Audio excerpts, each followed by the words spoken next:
गोपकुमाराय गोविन्दाय नमो नमः। अज्ञानतिमिरन्दस्य ज्ञानञ्जनशलाकया चक्षुरुन्मीलितं येन तस्मै श्रीगुरुवे नमः। नमो विष्णुपादाय कृष्णप्रेष्ठाय भूतले श्रीमते भक्तिवेदान्तस्वामिनिति नामिने। नमस्ते सारस्वती देवे गौरवाणी प्रचारिणे निर्विशेषशून्यवादी पाश्चात्यदेशधारिणे। जय श्री कृष्ण चैतन्य प्रभु नित्यानंद श्री अद्वैत गदाधर श्रीवास आदि गौर भक्त वृंद। हरे कृष्णा कृष्णा कृष्णा हरे हरे हरे हरे हरे।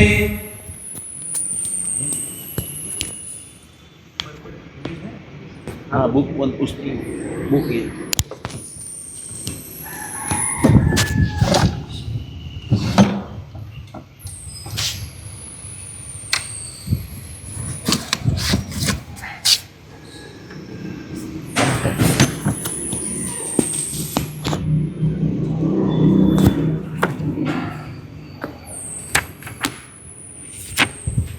तो आज हम श्रीमद् भागवतम, सर्वप्रथम मैं धन्यवाद देना चाहता हूँ जय गोविंद प्रभु जी को कि मुझे अवसर दिया यहाँ पे श्रीमद् भागवतम के बारे में कुछ चर्चा करने का। पहला स्कंद 10वां अध्याय और 18वां 19वां श्लोक हम लेंगे।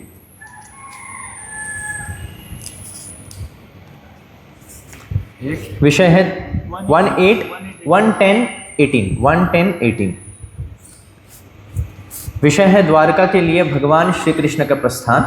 तो भगवान जब द्वारका के लिए जब महाभारत युद्ध होने के बाद और हस्तिनापुर को छोड़ने के बाद पहली दफ़ा तो जब भगवान कृष्ण जब जा रहे थे तब उनको रुकाया गया। तो युधिष्ठिर महाराज के कहने पर और पांडवों को सुख पहुंचाने के लिए इसलिए वो और कुछ समय के लिए रुक गए। तो जब एक्चुअली जा रहे जब द्वारका के लिए भगवान कृष्ण प्रस्थान हो रहे तो वहाँ का कैसे क्या वातावरण है उसके इस चर्चा, किस तरह लोग कितने लोग उनको आशीष दे रहे हैं, कितने लोग उनको कैसे किस प्रकार उनको विदा कर रहे हैं, इसके बारे में चर्चा है। तो 18 और 19 verse we are going to take today. तो मेरे साथ दोहराइए। उद्धव सात्यकिश्चैव व्यजने परमाद्भुते विकीर्यमानः कुसुमैः रेजे मधुपतिः पथि। नेक्स्ट श्लोक भी लेंगे। अश्रूयन्ताशिषः सत्यास् तत्र तत्र द्विजेरितः नानुरूपानुरूपाश्च निर्गुणस्य गुणात्मनः। तो पहले श्लोक का हम शब्दार्थ लेते हैं। उद्धव भगवान श्री कृष्ण का चचेरा भाई, सात्यकी ही उनका सारथी, च तथा एव निश्चय ही व्यजने पंखा झलने में व्यस्त, परम अद्भुते सजावटी विकीर्यमानः बिखरे हुए फूलों पर आसीन, कुसुमैः फूलों से, रेजे आदेश दिया, मधुपति ही मधु के स्वामी भगवान श्री कृष्ण ने, पथि मार्ग पर। अनुवाद। उद्धव तथा सात्यकी, मेरे से दोहराइए। उद्धव तथा सात्यकी अलंकृत पंखों से श्री भगवान पर पंखा झलने लगे और मधु के स्वामी भगवान श्री कृष्ण ने बिखरे हुए पुष्पों पर आसीन होकर उन्हें मार्ग पर चलने हेतु आदेश दिया। दूसरा शब्दार्थ हम लेंगे। अश्रूयंत सुना जाकर सुना जाकर आशीषः आशीष आशीर्वाद आशीर्वाद सत्यः सत्याः सभी सच हैं सभी सच है। तत्र तत्र यहाँ यहाँ तत्र तत्र वहाँ वहाँ द्विज इरितः द्विज ईरिताः विद्वान ब्राह्मणों द्वारा उच्चारित विद्वान ब्राह्मणों द्वारा उच्चारित न न नहीं नहीं अनुरूप अनुरूप अनुरूप अनुरूप अनुरूपः अनुरूपाः योग्य योग्य च भी च निर्गुणस्य निर्गुणस्य परम का परम का गुणात्मनः गुण आत्मनः मनुष्य की भूमिका निभाते हुए मनुष्य की भूमिका निभाते हुए जहाँ तहाँ यह सुनाई पड़ रहा था कि भगवान श्री कृष्ण को दिए गए आशीर्वाद भगवान श्री कृष्ण को दिए आशीर्वाद न तो उनके उपयुक्त हैं न तो उनके युक्त है न अनुपयुक्त, न अनुपयुक्त, क्योंकि क्योंकि वे सब उन परम पुरुष के लिए थे जो इस समय इस समय मनुष्य की भूमिका निभा रहे थे। मनुष्य की भूमिका श्रील प्रभुपाद की जाए। तो पहले हम फिर से अनुवाद लेते हैं जो 18वां है। उद्धव तथा सात्यकी अलंकृत पंखों से श्री भगवान पर पंखा झलने लगे। यहाँ पे उद्धव भी चचेरा भाई भगवान कृष्ण के हैं और सात्यकी भी वृष्णि वंश के ही हैं। देखा जाएगा तो भाई लगते हैं, कजिन भाई लगते हैं, पर उद्धव जितने इतने क्लोज नहीं है। पर सात्यकी की विशेषता ये है कि सात्यकी जो है, जिसने ट्रेनिंग जो है शस्त्र विद्या की, जो धनुर्विद्या की ट्रेनिंग जो है, उन्होंने किन से लिए? अर्जुन से लिए। किन से लिए? अर्जुन से लिए। और सात्यकी कोई साधारण योद्धा नहीं। आप भगवद गीता भी उनका नाम है युधानु। युधानु जहाँ पे लिखा है सात्यकी, युधानु सात्यकी बोलते हैं उसको, उनको बोलते हैं। तो सात्यकी बहुत ही इंपॉर्टेंट रोल प्ले किए महाभारत में भी, और अर्जुन के विशेष और सबसे आप बोल सकते हैं नामी शिष्य हैं अर्जुन के। और सात्यकी और कर्ण का भी कितनी बार द्वंद्व हुआ तब, और कर्ण उनको हरा नहीं पाए। इतने तेजस्वी थे और इतने शक्तिशाली और महारथी थे। और उनका जो अंत जो है वो अब सभी लोगों को शायद से पता होगा कि जब मौशाल लीला जब हुई तभी कृतवर्मा और उनमें द्वंद्व हुआ वहाँ पे। जब सभी यदुकुल के सभी जब वंशी हैं जब एक दूसरे को मारने लगे मौशाल लीला में, तभी फाइट कैसे शुरू हुआ कहते हैं। एक्चुअली महाभारत में इसका वर्णन है कहीं कहीं पे, और कई स्कॉलर्स भी ये कहते हैं कि फाइट कैसे वर्णन स्टार्ट कैसे हो गया, आग कैसे लगी कि जब कृतवर्मा, क्योंकि कृतवर्मा कौरवों के पक्ष से लड़े थे और सात्यकी पांडवों के पक्ष से लड़े थे। जब दुर्योधन ने नारायणी सेना मांगी थी भगवान कृष्ण से, तो नारायणी सेना तो गई, साथ में उनको उनका कमांडर कौन था उस समय पे? कृतवर्मा थे। और कृतवर्मा को भेजा कौरवों के पक्ष में, और सात्यकी किन से लड़े? पांडवों के पक्ष से। बाकी कोई नहीं आए, प्रद्युम्न नहीं आए, अनिरुद्ध नहीं आए, पार्टिसिपेट नहीं किए। तो यहाँ पे दोनों के बीच में तर्क हुआ, कृतवर्मा और सात्यकी के बीच में। और कृतवर्मा, आपको स्मरण होगा तो कृष्ण लीला में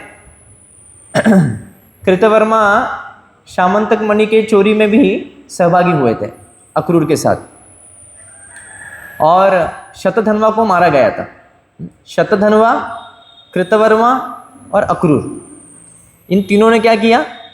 शामंतक मणि की चोरी कर ली और किसको मार डाला? सत्यजीत को, जो कि सत्यभामा के पिताश्री थे। तो कई बार चल रहा था, भगवान कृष्ण कह रहे थे कि वो मणि मुझे लौटा दो, फिर लौटाया नहीं। फिर उन पर आरोप भी लगा भगवान कृष्ण को कि बाद में कि शतरजीत मरने के बाद भगवान कृष्ण पर आरोप लगा। फिर उस दौरान अक्रूर और कृतवर्मा भी भाग गए वहाँ से, भय के मारे कि अरे हमको सजा ना हो। तो ये सात्यकी और कृतवर्मा में लड़े, तभी उनका अंत वहाँ पे, उनका मृत्यु वहाँ पे होता है। तो ये उद्धव तथा सात्यकी अलंकृत पंखों से भगवान पर पंखा झलने लगे, और मधु के स्वामी भगवान श्री कृष्ण ने बिखरे हुए पुष्पों पर आसीन होकर उन्हें मार्ग पर चलने हेतु आदेश दिया। दूसरा अनुवाद और तात्पर्य श्रील प्रभुपाद की जाए। जहाँ तहाँ यह सुनाई पड़ रहा था कि भगवान कृष्ण को, श्री कृष्ण को दिए गए आशीर्वाद न तो उनके उपयुक्त है। यहाँ पे श्लोक में आप देखेंगे दूसरे लाइन में जो है ना अनुरूप, और अनुरूप, ये दो शब्द एक साथ संधि किए गए हैं। अनुरूप भी है और न अनुरूप भी है, सूटेबल भी है, नॉन सूटेबल जिसे कहते हैं। तो क्यों है ऐसे? उपयुक्त और अनुयुक्त है इसमें दिया, क्योंकि वे सब उन परम पुरुष के लिए है। आशीर्वाद यहाँ पे लिखा है, श्री कृष्ण को दिए गए आशीर्वाद न तो उनके उपयुक्त है न अनुपयुक्त है, क्योंकि वे सब उन परम पुरुष के लिए थे जो इस समय मनुष्य की भूमिका निभा रहे हैं। तात्पर्य, जगह जगह भगवान श्री कृष्ण को आशीर्वाद देने के उद्देश्य से वैदिक ध्वनियाँ हो रही थी। कई बार स्वस्ति वचन होते हैं, कई बार वेद घोष होते हैं और कई ब्राह्मण आशीष देते हैं मंत्रों के द्वारा। तो यह आशीर्वाद इस अर्थ में उपयुक्त थे कि श्री भगवान एक सामान्य मनुष्य की भूमिका निभा रहे थे, मानो वे महाराज युधिष्ठिर के फुफेरे भाई हों। लेकिन ये अनुपयुक्त भी थे, क्योंकि श्री भगवान परम पुरुष हैं और उन्हें भौतिक संबंधों अथवा रिश्ते नातों से कुछ भी लेना देना नहीं होता। वे तो निर्गुण अर्थात भौतिक गुणों से रहित हैं, फिर भी वे दिव्य गुणों से ओतप्रोत है। तो थोड़ा सा इसमें हम चर्चा करते हैं, यहाँ पे सुनते कुछ। तो यहाँ पे भगवान कृष्ण मानव लीला कर रहे हैं, श्री भगवान एक सामान्य मनुष्य किसी भूमिका निभा रहे हैं, पर कभी कभी आप देखेंगे भगवान अद्भुत लीलाएं भी करते हैं। इतना ही नहीं, आप जब जन्म की जो लीला सुनेंगे, अब जब चाहे वो भगवान कृष्ण को हो या फिर श्री राम जी के जन्म की लीलाएं हों, आप देखेंगे भगवान जब भी अवतरित होते हैं तो वो प्रकृति के नियमों को तोड़ते नहीं हैं। आप एक पर्टिकुलर एस्ट्रोलॉजिकल कैलकुलेशन के हिसाब से भगवान अवतरित होते हैं, और जिस प्रकार जो एस्ट्रोलॉजिकल कैलकुलेशन से देखा जाएगा, अगर किसका सूर्य बहुत ही तीव्र है, सूर्य बहुत अच्छा है उसके एस्ट्रोलॉजिकल कैलकुलेशन में, तो बहुत तेजस्वी पुरुष होता है। किसका बुध बहुत अच्छा है तो वो बहुत अच्छी तरह से बोल सकता है। तो भगवान में क्या है ना, सर्वगुण संपन्न होता है, तो उसी समय पे क्या ऐसे कैलकुलेशन एस्ट्रोलॉजिकल भी हो जाते हैं कि उसमें सभी गुण उसमें आ जाते हैं। ऐसा नहीं है कि भगवान कृष्ण नियमों को नहीं मानते हैं, या फिर हमको भी नियमों को नहीं मानना चाहिए, नियमों को तोड़ना, ऐसा भगवान कृष्ण कभी भी या कोई भी लीला में अवतार में आप देखते हैं सभी प्रकृति के नियमों को सम्मान करते हुए आते हैं भगवान। इतना ही नहीं, भगवान कभी कभी कितने देवताओं के वरों को भी सम्मान करते हुए असुरों को मारते हैं। तो भगवान स्वयं मर्यादा को पालन करते हैं। आप कितने बार देखेंगे, एक मनुष्य के भांति। न मे पार्थास्ति कर्तव्यम, बोलिए, न मे पार्थस्ति कर्तव्यम त्रिषु लोकेषु किंचन त्रिषु लोकेषु किंचन नानवाप्तम अनाप्तव्यम नानवाप्तम अवाप्तव्यम वर्त एव च कर्मणि। न मे पार्थास्ति कर्तव्यम त्रिषु लोकेषु किंचन नानवाप्तम अवाप्तव्यम वर्त एव च कर्मणि। बराबर, लास्ट लाइन के बराबर, वर्त एव च कर्मणि। भगवान कृष्ण गीता में अर्जुन को कई बार कह रहे हैं ना, अर्जुन कह रहे हैं कि मुझे तो युद्ध नहीं करना है, तो भगवान कई सारे के तर्क लगाते हैं, वहाँ पे तर्क देते हैं। हाँ, और उसमें एक तर्क रहता है कि तुम क्षत्रिय हो, तुमको युद्ध करना चाहिए, और क्षत्रिय का कर्म है, इससे कर्तव्य है, आप युद्ध से मुकर नहीं। अगर कोई चैलेंज करता है तो आपको युद्ध करना पड़ेगा। और स्वयं भगवान कृष्ण अपना भी उदाहरण देते हैं कि मैं भी सभी कर्तव्यों का पालन करता हूँ, भले ही मुझे कर्तव्य करने के लिए मैं भाग्य नहीं हूँ, मुझे ज़रूरत नहीं है, मैं तो भगवान को क्या अवतार पर, फिर भी मैं सभी कर्तव्यों का पालन करता हूँ। जब गृहस्थ बने तो गृहस्थ धर्म का भी पालन करिए, जब शिक्षा लिए गुरुकुल में तो उस धर्म का भी भली भांति पालन किए, ब्रह्मचारी रहकर, और सभी वेदांगों का पठन किया उन्होंने, सभी विद्याओं का 64 विद्याओं का भी आत्मसात किया। तो भगवान कृष्ण जो हैं वो अपने उदाहरण से भी प्रकट करते हैं। द्वारिका में जब भगवान कृष्ण रहते हैं, उनकी दिनचर्या का जब वर्णन आता है, तो भगवान कृष्ण एकदम सूर्योदय से पहले ब्रह्म मुहूर्त में उठते हैं, और फिर आध्यात्मिक ध्यान लगाते हैं, और फिर यज्ञ आदि करते हैं, दान करते हैं ब्राह्मणों को। तो सभी नियमों को पालन करके वो दिखाते हैं। तो भगवान कृष्ण जब नर लीला करते हैं, जब भगवान स्वयं मानव लीला जब करते हैं, तो मर्यादाओं को कभी तोड़ते नहीं। इससे हम ये सीखते हैं कि कोई भी मर्यादा को हमको तोड़ना नहीं चाहिए। जितना हो सके हमारी शक्ति सामर्थ्य के अनुसार हमको नियमों को पालन करना है। हम ये नहीं समझना चाहिए कि भक्ति तो ट्रांसेंडेंटल है, तो हम भी अभी ट्रांसेंडेंटल पद पे हो गए तो हम कुछ भी कर सकते हैं। कभी कभी आपत्ति धर्म अलग होता है, आपत्ति धर्म में कभी हम कुछ नियम तोड़ सकते हैं, पर नियम तोड़ने की कोई श्रृंखला नहीं बनानी चाहिए। इसलिए रामायण में आप देखेंगे स्वयं भगवान श्री राम, आप देखेंगे जब सीता माता का जब अपहरण हो जाता है तभी इतने विलाप करते हैं, और उनको समझाते कौन है? लक्ष्मण समझाते पहले, उसके बाद उनको कौन समझाते? सुग्रीव भी समझाते। और उस समझाने के बाद ऐसे नहीं कहते कि हाँ मुझे तो पता है सब कुछ, तो मुझे क्या सिखा रहे हो, और वो समझ भी जाते हैं और वो सिखाते हैं। उनकी जो सलाह जो लेते हैं, एडवाइस जो लेते हैं, उनको सिखाते भी हैं। और कई बार विभीषण उनको एडवाइस देते हैं। कई बार युद्ध में कभी कभी जब मेघनाथ को मार नहीं पा रहे थे, बहुत प्रयास के बाद मेघनाथ क्या था, वो देवी का उपासना करता था, और देवी का उपासना करने के बाद वो बकरी का बलि देता था, और बलि देने के बाद फिर वो रथ में चढ़ता था। और उसको ऐसा वर प्राप्त हो गया था कि जब तक वो यज्ञ पूरा करने के बाद अगर वो रथ पर बैठ जाएगा तो कोई उनको परास्त नहीं कर सकता है। ये इनको वर मिला था ब्रह्मा जी के द्वारा। और तो फिर ये वर मिलने के बाद ये किसी को पता नहीं था, ये विभीषण को पता है क्योंकि उनका रिलेटिव है, उनका ही क्या लगता है वो हिंदी में क्या बोलते हैं, भाई के लड़के को क्या बोलते हैं? भतीजा। उनका ही भतीजा लगता है। तो उनको सीक्रेट पता, भगवान राम को भी पता है कि नहीं पता ऐसे नहीं है, क्योंकि वह मर्यादा दिखा रहे हैं। पूरे रामायण में आप देखेंगे राम जी ऐसे कुछ भी कार्य नहीं कर रहे हैं जिसमें वो लगे कि वो भगवान है। कई बार उनको बोला जाता था ना कि आप भगवान हैं, आप स्वयं सभी कारणों के कारण हैं, हे पृथ्वी पते, ऐसे करके संबोधित किया जाता था। पर कभी भी उसका वो अप्रिशिएट नहीं करते थे कि मैं भगवान हूँ, हाँ मैं सब कुछ करता था, ऐसे कभी नहीं, सब कुछ करता ऐसे कभी नहीं।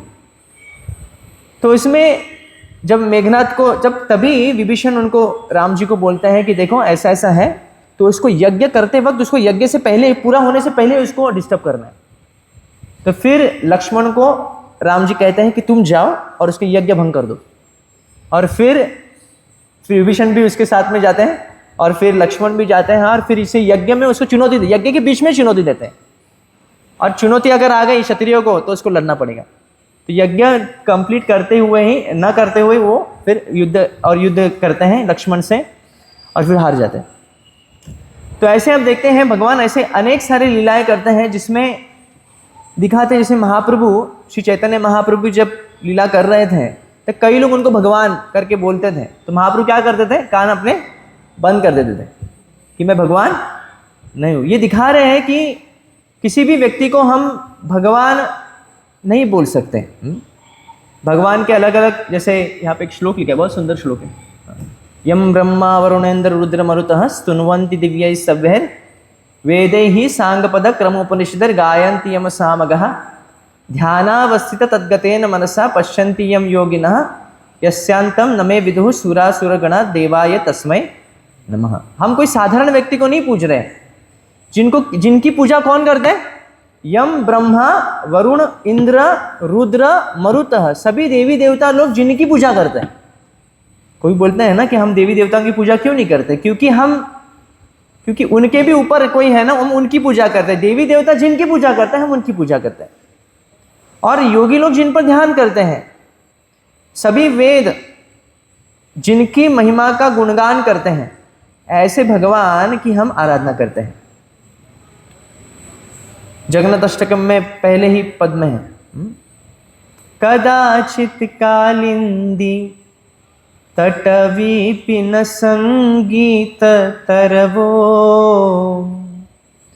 मुदा भीरि नारी कमल स्वदाना मधुपा रमा शंभु ब्रह्मा मरपति गणेशार्चित पदो जगन्नाथ स्वामी नयन पथगामी भवतु मे।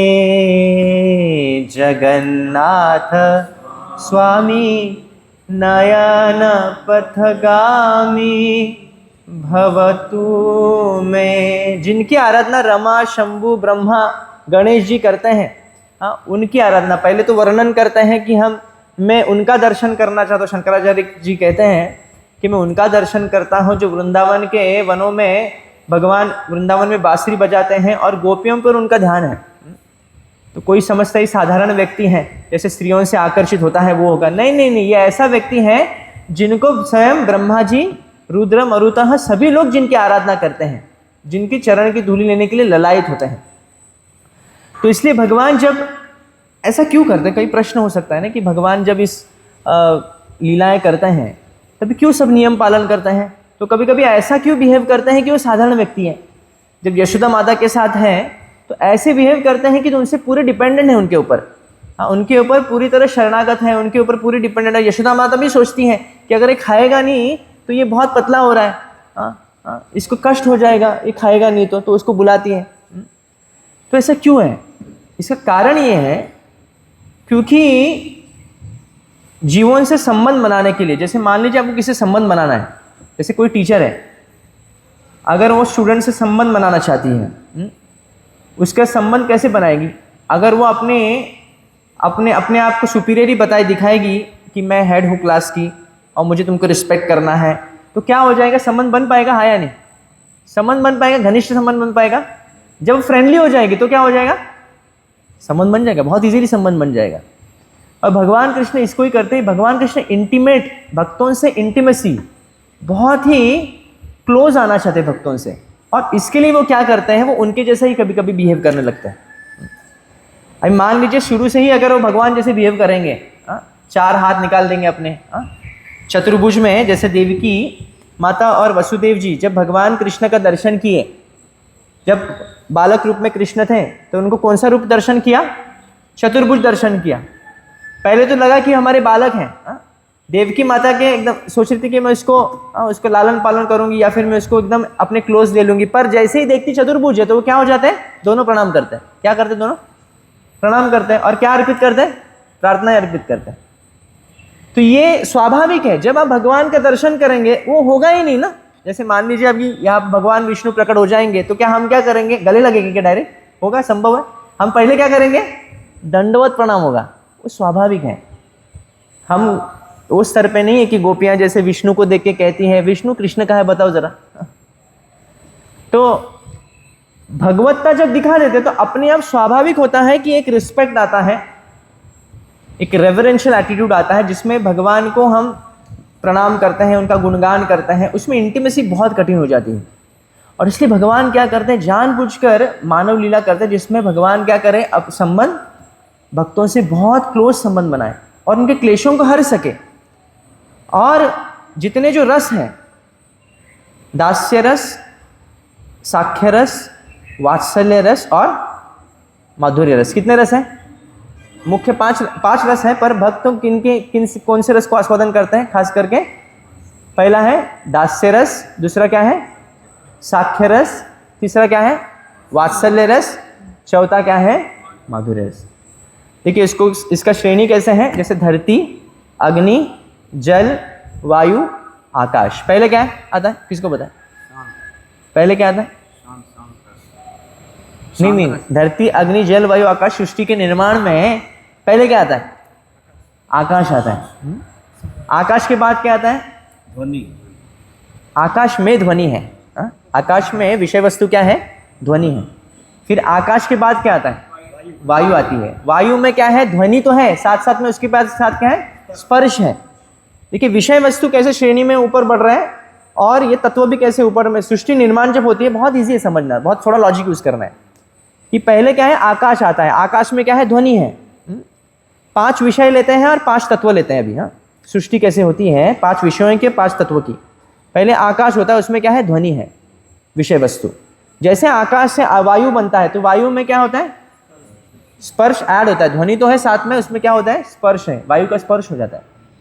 और उसके बाद क्या है? वायु के बाद जल है। जल में और क्या ऐड होता है? रस, स्वाद ऐड होता है। पहले क्या हो गया? आकाश। उसके बाद क्या आया? वायु। वायु के बाद क्या है? जल। जल क्या है? दोनों क्वालिटी लेती है, ध्वनि भी लेती है, साथ में स्पर्श भी लेती है और स्वाद, टेस्ट। उसके बाद क्या आता है? अग्नि। अग्नि में क्या हो गया? अभी फॉर्म, रूप है। अग्नि में क्या है? रूप हो जाता है। तो उसके बाद क्या है फिर बाद में धरती। धरती में क्या ऐड हो जाता है? गंध। पर धरती में देखिए अभी 5 विषय आ गए। उसमें क्या है? स्पर्श भी है, ध्वनि भी है, और क्या ना, रस भी है, स्वाद भी है, आकार भी है, और साथ में एक्स्ट्रा क्या ऐड हो गया? गंध है। तो ऐसे इस श्रृंखला में सृष्टि होती है। मैं ये क्यों बोल रहा था, मैं भूल गया। क्यों बोल रहे थे हम लोग, सुन रहे थे? ये हाँ, रस के बारे में। तो उसी प्रकार रस भी चैतन्य महाप्रभु इसकी तुलना ऐसी की है। अब चैतन्य चरितामृत में पढ़ेंगे कि जिस प्रकार सृष्टि की तुलना वहाँ से जैसे रसों की या फिर तत्वों की जैसे श्रेणी में जैसे सृष्टि होती है, उसी प्रकार रस की भी बताई गई है। दास्य रस नीचे है क्योंकि इसमें सर्विंग एटीट्यूड है, सेवा करने का भाव है। पर साख्य में क्या है? सेवा भी है, साथ में क्या है? मैत्री का भाव है। फिर वात्सल्य में क्या है? सेवा भी करना है। माँ जो है यशोदा माता क्या करती है? सेवा भी करती हैं, साथ में क्या है? मैत्री का भी भाव है, मित्रता भी है, फ्रेंडशिप भी है, और इसके ऊपर क्या है? वात्सल्यता है, लालन, बाकी मेरे ऊपर डिपेंड है, मेरे बिना जी नहीं सकता है। और फिर माधुर्य में क्या है? तीनों रसों को लेके चलता है। माधुर्य में सेवा का भाव भी है, फिर उसके बाद क्या है? साख्य भाव भी है, फिर उसमें मेरे पर डिपेंड है, इतनी डिपेंडेंसी है, उनको लगता है कि मेरे बिना नहीं रह, ऐसे भी है। और साथ में आखिर में क्या है? जो पति पत्नी का संबंध, जो माधुर्य प्रेम है, वो उसमें ऐड हो जाता है, जो बाकी रसों में नहीं है। इसलिए इम्पार्शियली अगर देखा जाएगा तो इसलिए आचार्यगण कहते हैं कि माधुर्य जो रस है, इसकी वजह से इस रसों के श्रेणी में सबसे ऊपर आता है, इसकी वजह से।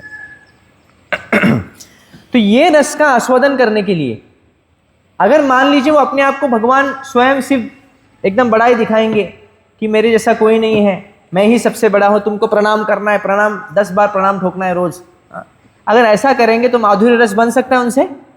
माधुर्य रस में भक्त आ सकते हैं या फिर वात्सल्य रस में आ ही नहीं सकते, संभव नहीं है।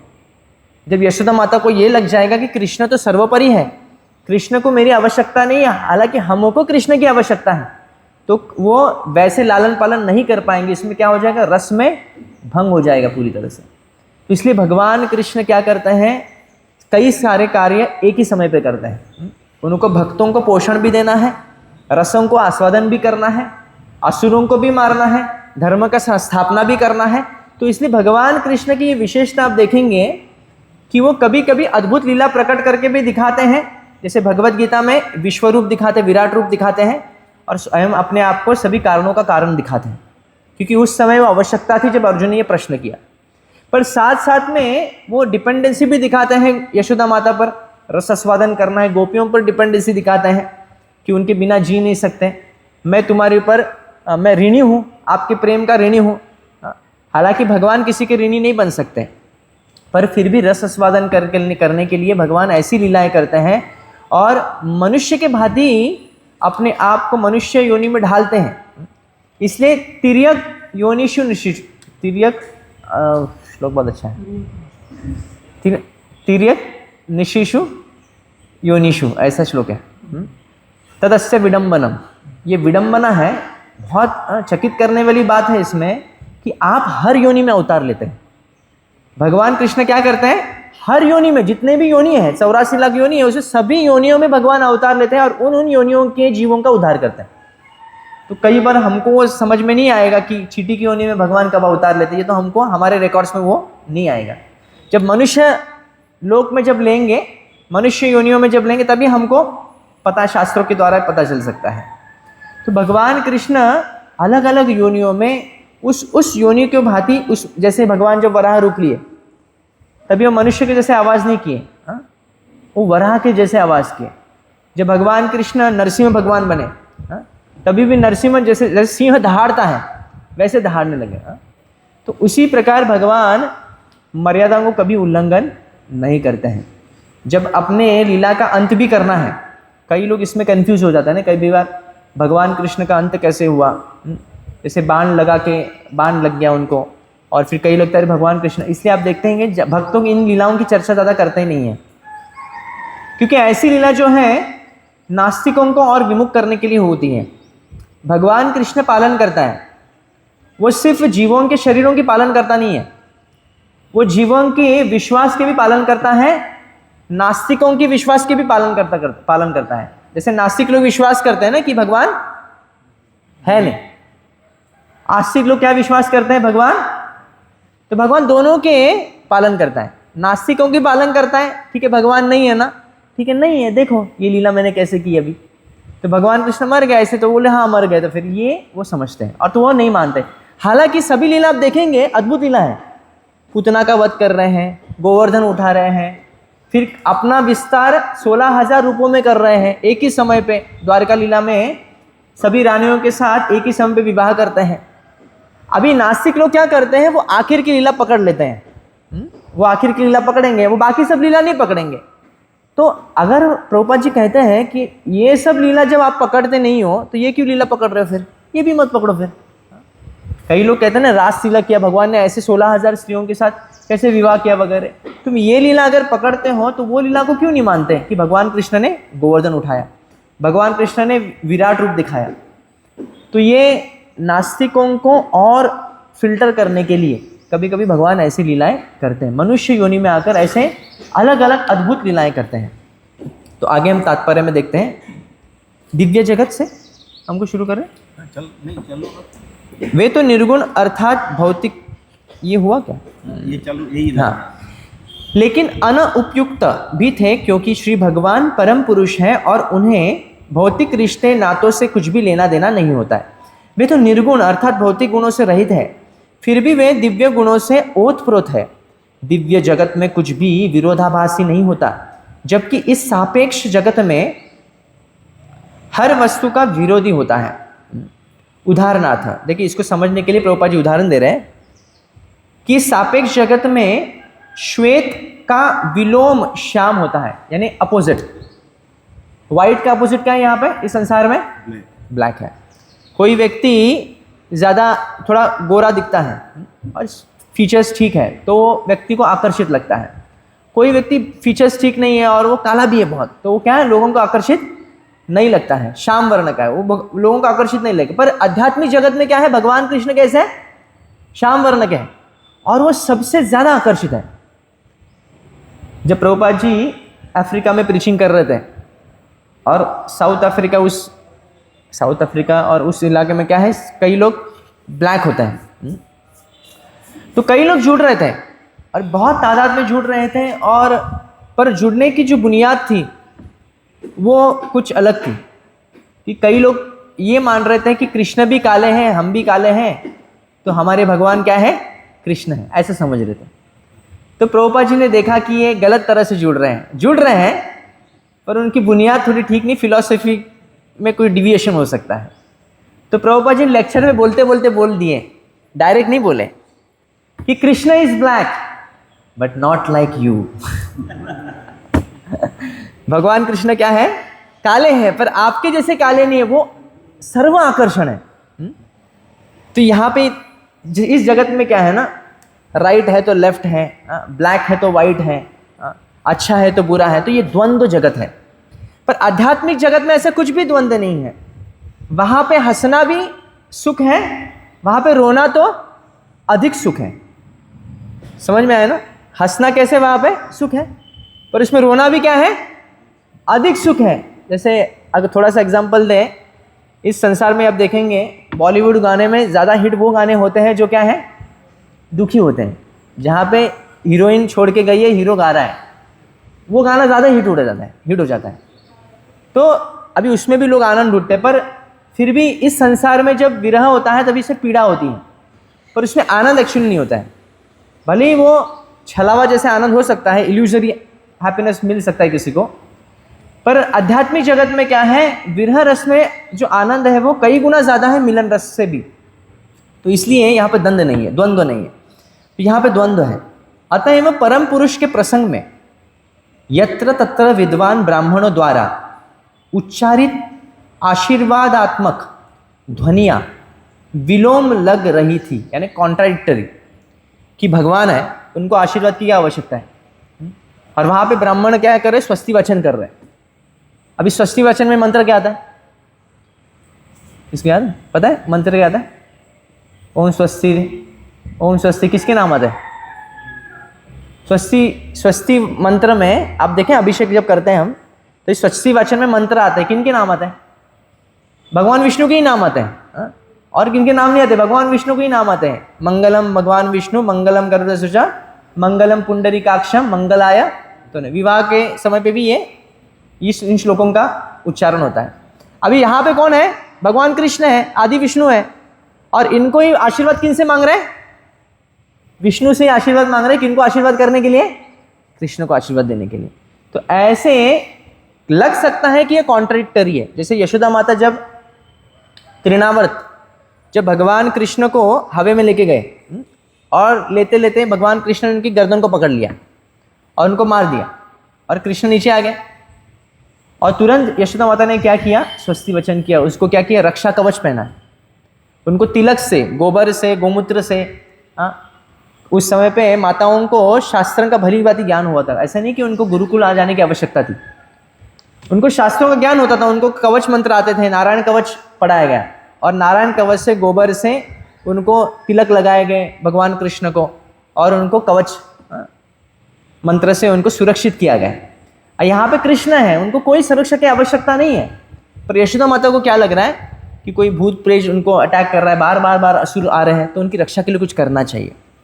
तो ये भाव, ये कोई कॉन्ट्रडिक्टरी सिचुएशन नहीं है, क्योंकि रस आस्वादन करने के लिए अगर भगवान ऐसा बिहेव नहीं करेंगे कि वो साधारण मनुष्य हैं, तो क्या हो जाए? रस आस्वादन में बाधा आ जाएगी। तो यहाँ पे ब्राह्मण क्या कर रहे हैं? आशीर्वाद दे रहे हैं, तुम जीते रहो, हाँ, तुम सदैव खुश रहो, ऐसे आशीर्वाद दे रहे हैं। और भगवान भी स्वीकार रहे इसको। हाँ हाँ, आपके आशीर्वाद के, विश्वनाथ चक्रवर्ती ठाकुर कहते हैं, यहाँ पे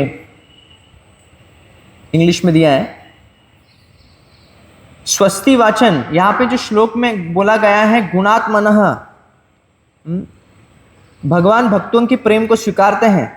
the words are appropriate because the lord's words in reply, I am always happy with your blessings. भगवान कृष्ण यहाँ पे मानो ऐसे कह रहे हैं कि मैं आपके आशीर्वाद पर निर्भर हूँ, आपके आशीर्वाद से मैं सुखी हूँ, इसलिए आप आशीर्वाद करते रहो। As well, since Krishna is both the Vishaya and Ashraya of Dasya, Sakhya, Vatsalya and Madhura Rasa. क्यों ऐसा कृष्ण कर रहे हैं? क्योंकि भगवान कृष्ण सभी रसों के आश्रय वस्तु, आश्रय भी है, पूरे निर्भर, सभी रस निर्भर किन पर है? भगवान कृष्ण पर है। सभी आश्रित, सभी रस कृष्ण के ऊपर आश्रित है। हम अगर आश्रय किसी और को बना दें, भगवान कृष्ण को छोड़कर, ये रस का आस्वादन भौतिक जगत में भी होता है, दास्य रस का होता है कि नहीं? कंपनी में एम्प्लॉय सर्वेंट काम करता है, नौकरी है, नौकर है, और एम्प्लॉय बॉस है, तो यहाँ पे दास्य रस है। पर इसमें आनंद मिलता है क्या? आनंद कब मिलता है? जब पेपर डालता है जब छुट्टी मारता है, तभी उसको आनंद, मतलब बॉस नहीं मिलेगा तो आनंद है इसमें। तो यहाँ पे जबरन है, यहाँ पे ज़बरदस्ती होती है, आपको करना पड़ता है, अच्छा नहीं लगता फिर भी करना पड़ता है। तो क्योंकि क्यों ऐसे हमको सुख नहीं मिलता यहाँ पे? क्योंकि आश्रय गलत है ना, आश्रय किसी और को बना दिए, हम सेवा किसी और व्यक्ति की कर रहे हैं, इसलिए हमको सुख नहीं मिल रहा है।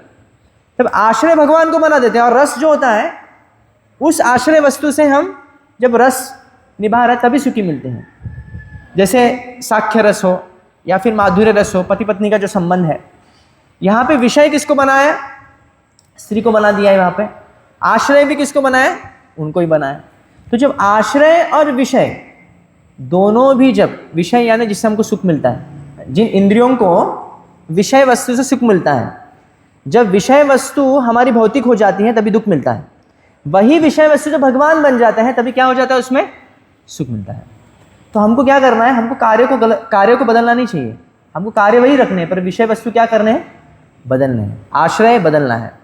तो यहाँ पे भगवान कृष्ण ऐसे क्यों बिहेव कर रहे हैं कि वो साधारण व्यक्ति हैं? क्योंकि सभी रसों के आश्रय भी वही है और सभी रसों के विषय वस्तु भी वही है। क्योंकि वह आश्रय है, भगवान कृष्ण दिखा रहे हैं कि मैं आपके ऊपर डिपेंड हूँ, इसलिए तुम संबंध मुझसे जोड़ो और घनिष्ठ करो। एक उदाहरण इस तात्पर्य में लिखा है आगे, अतएव परम पुरुष के प्रसंग में यत्र तत्र विद्वान ब्राह्मणों द्वारा उच्चारित आशीर्वादात्मक ध्वनियाँ विलोम लग रही थी, लेकिन जब वे परम पुरुष पर लागू होती हैं तो सारा विरोधाभास दूर हो जाता है और वे दिव्य बन जाती है। एक उदाहरण इस बात को स्पष्ट कर देगा। भगवान श्री कृष्ण को कभी कभी चोर कहा जाता है। व्रजे प्रसिद्धम नवनीत चौरम, बोलिए। प्रसिद्धं नवनीत चौरं गोपांगनानां च दुकूल चौरम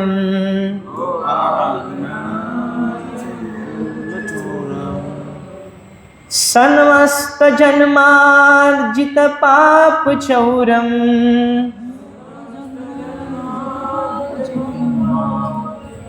चौराग्रगण्यं पुरुषं नमामि। तो बिल्व मंगल ठाकुर जी का काव्य जिसमें कहते हैं चौराग्रगण्य, चौरों का भी राजा कौन है? कृष्ण है, पुरुषम। पर फिर भी मैं आपको क्या कर रहा हूं, हम क्या करते हैं संसार में, चोर अगर कोई पकड़ा जाता है तो उसको क्या करते हैं? लकड़ी बांधते हैं, पुलिस के हवाले करते हैं, या फिर मारपीट करते हैं, इसको मारते हैं, या फिर इसको बाहर निकाल, पहले तो बाहर निकालते हैं कि नहीं? घर से चोर अगर अंदर आ गया तो उसको पहला क्या करना है? हमको बाहर निकालने को देखते हैं, कैसे जल्द से इसको बाहर निकाले। पर ये जो चोर, हम क्या करते हैं उसको, कैसे इसको हृदय में अंदर लॉक कर दे, बसा दे, ये हम देख रहे हैं। इसलिए बिल्व मंगल ठाकुर कहते तुम चोर हो। व्रजे प्रसिद्धम, तुम व्रज में प्रसिद्ध हो, किस नाम से? माखन चोर। व्रजे प्रसिद्धम नवनीत चौरम गोपांगणानाम च दुकुल चम, वो सभी जो वृंदावन वासी हैं, जो ग्वाल बालाएं हैं, जो ग्वाले हैं, उनके सभी चित्त को तुमने क्या किया है? चोरी किया है, चित्त चोर हो तुम। समस्त जन्मार्जित पाप चौरम, इतना ही नहीं, सभी संसार के जितने भी जीव हैं, अगर कोई व्यक्ति तुम्हारा नाम ले लेता है, एक बार भी नाम ले, तो क्या करते हैं? सभी जितने भी पाप किए उसने, सभी पापी को क्या, पाप को क्या करते हैं? भगवान कृष्ण चोरी कर लेते हैं, अपने पास कर लेते हैं। इसलिए क्या हो तुम? सभी चोरों में शिरोमणि हो। पर फिर भी मैं तुमको प्रणाम कर, मैं तुम पर समर्पण करता हूँ। तो यहाँ पे इसका उदाहरण प्रभुपाद जी दे रहे हैं कि एक उदाहरण इस बात को स्पष्ट कर देगा। भगवान कृष्ण तो कभी कभी को उनको चोर कहा जाता है, अपने शुद्ध भक्तों में तो वे माखन चोर के नाम से अत्यधिक प्रसिद्ध हैं। वे बचपन में वृंदावन में अपने पड़ोसियों के घरों से माखन चुराते थे, तब से वे चोर रूप से प्रसिद्ध हो गए, प्रसिद्ध हैं। लेकिन चोर के रूप में प्रसिद्ध होने पर भी उनकी चोर के रूप में पूजा की जाती है, जबकि सांसारिक जगत में चोर की कभी प्रशंसा नहीं की जाती और उसे दंडित किया जाता है। चूंकि वे पूर्ण पुरुषोत्तम भगवान है, अतएव उन पर सब कुछ लागू होता है और समस्त विरोधाभासों के बावजूद वे परम भगवान बने रहते हैं। कई बार जो नए लोग जो जुड़ते हैं, या फिर जो इतना पता नहीं होता कृष्ण कॉन्शियस के बारे में, कई लोगों को प्रश्न उठता है कि हमारे शास्त्र इतने कन्फ्यूजिंग क्यों है, भगवान की लीला इतनी कन्फ्यूजिंग क्यों है, विरोधाभास क्यों है इसमें? कभी कृष्ण ऐसा बोलते हैं और फिर बाद में कुछ ऐसा बोलते हैं। जैसे भगवान कृष्ण बोलते सर्वधर्मान, सभी धर्मों को त्याग करके मेरी शरण में आ जाओ, अहम त्वाम सर्व, सभी पापों से मैं तुमको मुक्त कर लूंगा। अगर ये बोलना था तो इतना पूरा गीता जरूरी था क्या? यही लाइन को 4 बार दोहरा था, देखा था बात है कि नहीं? तो ऐसा नहीं है, हर श्लोक इंपॉर्टेंट है। गीता का हर श्लोक ऐसे कुछ नहीं कि टाइम पास के लिए बोला गया, हर श्लोक इंपॉर्टेंट है। कभी भी हम भक्ति जब कर रहे हैं, इसका मतलब ये नहीं समझना चाहिए कि नहीं ये श्लोक मेरे लिए नहीं है, ये श्लोक मेरे लिए नहीं, ये तो उन लोगों के लिए, ज्ञानियों के लिए। नहीं, ऐसा नहीं है। आप देखेंगे प्रभुपाद जी के तात्पर्य अगर पढ़ेंगे, हर श्लोक के तात्पर्य को भगवान ने क्या, प्रभुपाद जी ने क्या किया है? कृष्ण कॉन्शियस के संबंध में लाके लेके आए। जैसे एक श्लोक है, यम यम वापि स्मरणम भावम, ये अंतकल, सॉरी वो श्लोक नहीं, ब्रह्मार्पणम ब्रह्मवीर ब्रह्माग्नो ब्रह्माण उत्तम ब्रह्मैव तेन गंतव्यम ब्रह्म कर्म समाधिना। ये ब्रह्म शब्द मायावादियों को बहुत पसंद आता है, ब्रह्म ज्योति में लीन होना, सब कुछ ब्रह्म है, सब कुछ ब्रह्म है। पर यहाँ पे प्रभुपाद क्या करते हैं? कृष्ण कॉन्शियस, कृष्ण कॉन्शियस, कृष्ण को हर चीज में कृष्ण कॉन्शियस लगा देते हैं वहां पे। ब्रह्मार्पणम ब्रह्म हवीर ब्रह्माग्नो ब्रह्म, मतलब यज्ञ का होता, यज्ञ करने वाला, यज्ञ में जो सामग्री लगती है, यज्ञ एक्चुअली यज्ञ कुंड जो है वो सब कुछ ब्रह्म है। सब कुछ क्या है? भगवान कृष्ण है, भगवान कृष्ण से संबंधित है। तो हर चीज, हर श्लोक आप देखेंगे भगवान कृष्ण ने कुछ ऐसे नहीं कहा था, उसका कुछ ना कुछ संबंध है। कभी कभी आप देखेंगे भगवान लीला भी ऐसे करते हैं, जैसे राम जी लीला कर रहे हैं, वाली को पीछे से मार देते हैं और रावण को सामने से मार देते हैं, वाली को पीछे से मारते हैं, रावण को सामने से मारते हैं। और वहाँ पे तर्क होता है, फिर वाली कहता है कि अरे आपने ऐसे कैसे मारा, आप तो सीता का हरण, आपको तो रावण ने सीता का हरण करना, आप चाहते तो मैं एक ही सेकंड में रावण से सीता को छुड़ा लेके आता, आपको मैं मदद कर सकता था, आपने मुझे क्यों मारा, ऐसा वैसा तर्क किया। पर यहाँ पे आप देखेंगे राम जी ने वाली का मदद नहीं लिया। किसका मदद लिया है? सुग्रीव का लेते हैं। क्यों लेते हैं? क्योंकि वाली क्या है? वुमन हंटर है। हाँ? वाली ने नियम तोड़े हैं, और एक वुमन हंटर, वो भी प्रोफेशनल वुमन हंटर रावण, कितने सारे स्त्रियों से वो उनके साथ अत्याचार करता है, वो रावण से अपने पत्नी को छुड़ाने के लिए वो दूसरे वुमन हंटर से कभी मदद नहीं ले सकते। राम ये मर्यादा दिखाते हैं, क्योंकि राम मर्यादा दिखा रहे हैं, नियमों का कभी उल्लंघन नहीं करते हैं। इसलिए तो भगवान ऐसे लीला क्यों करते हैं जिसमें तर्क होते हैं? कई बार तर्क हो जाते हैं, क्योंकि भगवान चाहते हैं कि उनकी लीला क्या बने? विषय बने, लोगों की चर्चा के क्या बने? वो विषय बने। अगर प्लेन लीला कर देंगे ना, सिंपल लीला, जैसे कोई मूवी है जिसमें हीरो है, हीरोइन है, हीरो ने हीरोइन को देखा, हीरोइन ने हीरो को देखा, प्यार हो गया, फिर दोनों की शादी हो गई, मूवी समाप्त। कौन मूवी देखेगा? ये पिक्चर हिट होगी? नहीं होगी। पिक्चर कैसे हिट होती है? जब कुछ मसाला हो, हीरो और हीरोइन में कोई मिसअंडरस्टैंडिंग हो, पापा मान रहा है नहीं, मम्मी मान रही है, या फिर हीरो हीरोइन को लेके किडनैप करके लेके, ये सब देखें आप, देखेंगे ये रामायण से उठाया है सब, रामायण महाभारत से कॉपी करके अलग अलग, थोड़ा सा अलग सी। जैसे हैरी पॉटर, अब हैरी पॉटर सुना कि नहीं? हम लोग उस टाइम पे बहुत चर्चा का विषय हुआ था Harry Potter. Harry Potter actually, Harry Potter story में आप देखेंगे उसमें एक बालक होता है, उसको अमर का वरदान है, और जो कई असुर उसको मारने के लिए आता है। ये कहाँ से जुड़ा है? भगवान कृष्ण को कई असुर मारने के लिए आते हैं। वो भी हरि है, ये हैरी है, ये यशोदा का पुत्र है, ये पॉटर है। तो हर कुछ जितना भी है, कुछ भी ओरिजिनल नहीं संसार में। यहाँ पे अगर कुछ ओरिजिनल है, ओरिजिन है, वो कौन है? भगवान कृष्ण है। उनको ही हर कुछ ना कुछ उनसे ही कॉपी किया जाता है।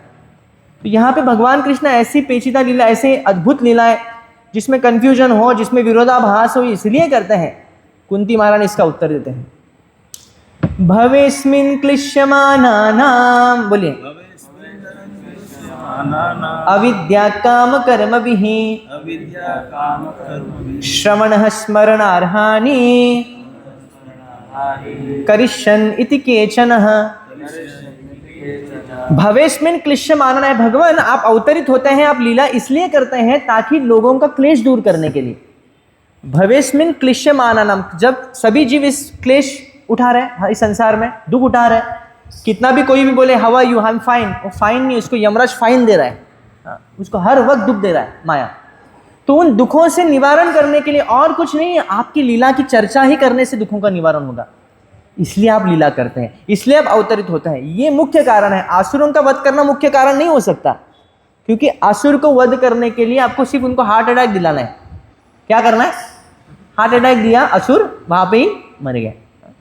पर भगवान कृष्ण क्या कर रहे हैं? भक्तों को आनंद प्रदान करने के लिए, भक्तों के विश्वास को और दृढ़ बनाने के लिए, अपने गोलोक धाम की तरफ उनको आकर्षित करने के लिए भगवान कृष्ण जानबूझकर ऐसे लीलाएं करते हैं, ऐसे वर्तन करते हैं जिसमें विरोधाभास हो और वो चर्चा का विषय बने। कंट्रोवर्सी होगी तभी पॉपुलैरिटी होती है। आजकल यही यूज़ करते हैं। पब्लिसिटी करने के लिए क्या करते हैं? कंट्रोवर्सी करते हैं। कोई मूवी को पब्लिसिटी करना है, कोई हीरो को अगर पूछ रहा नहीं कई सालों से, तो वो कुछ कंट्रोवर्सी कर लेता है। इसलिए भगवान कृष्ण कंट्रोवर्सीज करते हैं, वो लीला ऐसी करते हैं कि कंट्रोवर्शियल विषय हो जाता है वहाँ पे। राम जी भी ऐसी लीला करते हैं। देखो राम जी इसको हम नहीं पसंद करते क्योंकि उसने सीता को त्याग दिया, देखिए कंट्रोवर्सी करते। तो भाई इसमें फिर हम लोग ढूंढेंगे ना ऐसा क्यों किया, क्या कारण है, तो चर्चा का विषय बनता है। तो इसलिए भगवान कृष्ण अपनी लीलाओं को स्वयं डायरेक्ट करते हैं और स्क्रिप्ट भी स्वयं ही लिखता है एक्चुअली, पर वो ऐसी लीला करते हैं मानो वो स्वयं उसको जी रहे हैं, उसमें कोई भी ड्रामा नहीं होता है। इसलिए लीला कहते हैं। लीला क्यों है? क्योंकि जब रस आस्वादन की बात आती है भगवान स्वयं रोते हैं, स्वयं भक्तों के साथ हंसते हैं, उनके साथ कभी किसी असुर पर क्रोध दिखाना तो क्रोधित होते हैं। तो ये भगवान ऐसे लीलाएं करते हैं, इसमें कोई विरोधाभास नहीं है। हालांकि सभी विरोधाभास का रिकंसलेशन जो है वो भगवान की भगवत्ता, भगवान की लीलाओं में हो जाता है। श्री चैतन्य महाप्रभु की श्रील प्रभुपाद की। Hare Krishna Ram Hare Ram. Thank you so much. Hare कुछ